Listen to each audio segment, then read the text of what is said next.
इतने बड़े बड़े संगठन हैं, अगर उनको बुला भी लिया गया तो उनको सबको एक साथ बुलाया जाता है, हम लोगों को अलग से बुलाया जाता है। हम लोग पूरा प्रेजेंटेशन देते हैं क्योंकि हमारे पास समस्या के साथ उसका सोल्यूशन भी है। जो और लोग जाते हैं वो बताते हैं कि इनकी ये समस्या ये है, इसको पूरा करिए।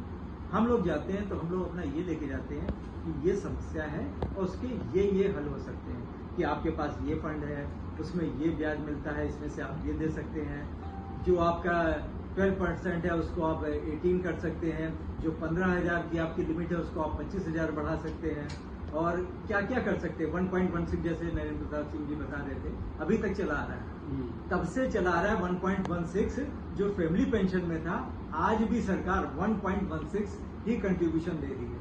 तो इतना कम अगर केंद्र सरकार कंट्रीब्यूशन देगी, वो भी किस लिए, खर्चों को मीट आउट करने के लिए है 1.16।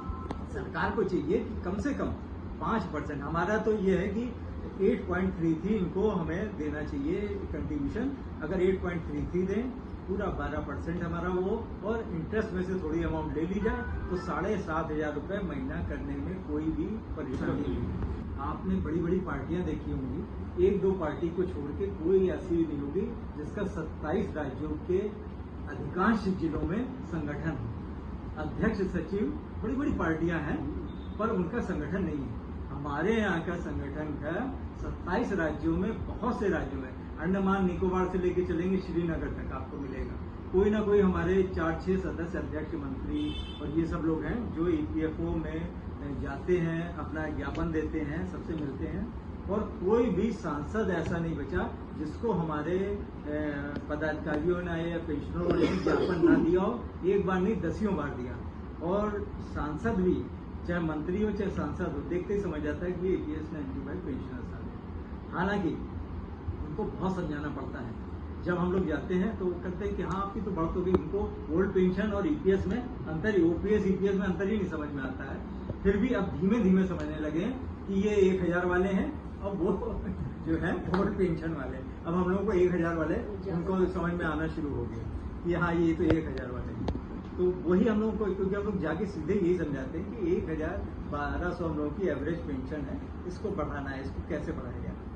और कभी भी किसी ने ये नहीं कहा कि आपका काम नहीं होना चाहिए। सबका ये कहना है कि आपकी डिमांड जेन्युइन है और आपका काम होना चाहिए, पर हो नहीं पाता। पावर पॉइंट प्रेजेंटेशन किया, उसमें बताया, दिखाया, आधे घंटे का प्रेजेंटेशन था, उसमें दिखाया कि ऐसे ऐसे आप दे सकते हैं, पेंशन बढ़ाएं तो आपको बोझ नहीं पड़ेगा, इतना कंट्रीब्यूशन यहाँ से निकालना है, इतना फंड यहाँ से।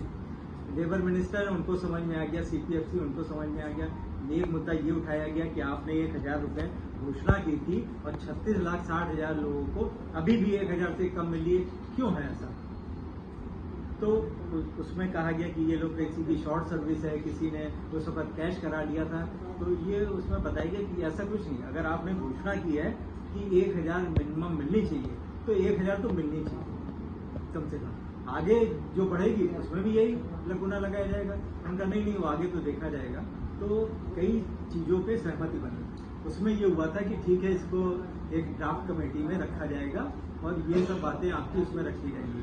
दोबारा जब नहीं हुआ तो 19 मार्च को लास्ट मीटिंग हुई लेबर मिनिस्टर के साथ, तो उनसे कहा गया, उन्होंने कहा कि 1-1.5-2 महीने और दे दीजिए, उस पर हमारी कमेटी काम करेगी, क्योंकि प्राइवेट वर्कर्स बहुत हैं, उनको भी आगे, अभी तो हम कर देंगे, हमें आगे कैसे उसको कंसीडर करना है, कैसे कैसे हमारे खर्चे मीट आउट होंगे। तो ये हुआ कि 1-1.5-2 महीना वो निकल गया, 1.5-2 महीना भी अब निकला है।